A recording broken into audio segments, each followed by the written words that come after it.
Hello guys, ഇന്ന് നമ്മൾക്കൊരു ഇടിച്ചക്ക കൂട്ടാൻ തയ്യാറാക്കാം. കഷ്ണങ്ങളാക്കി നുറുക്കിയിട്ട് കുക്കറിലിടുക.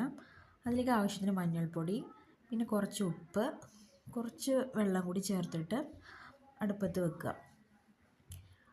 എന്നിട്ട് അതിലേക്ക് അരപ്പ് തയ്യാറാക്കാനായിട്ട് കുറച്ച് തേങ്ങ, കുറച്ച് അരിമുളക്, 2 ചെറിയ ഉള്ളി, പിന്നെ ചെറിയൊരു വെളുത്തുള്ളിയുടെ കഷ്ണം കൂടി ഇട്ടിട്ട് നന്നായിട്ട് ഗ്രൈൻഡ് ചെയ്തെടുക്കുക.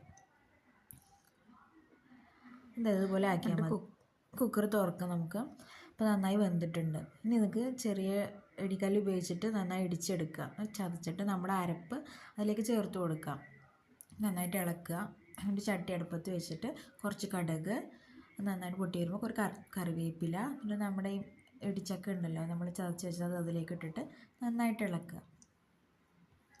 നമ്മൾ ഇടിച്ചക്ക തയ്യാറായി. അത് വേറെ പ്ലേറ്റിലേക്ക് മാറ്റിയിട്ട് നമുക്ക്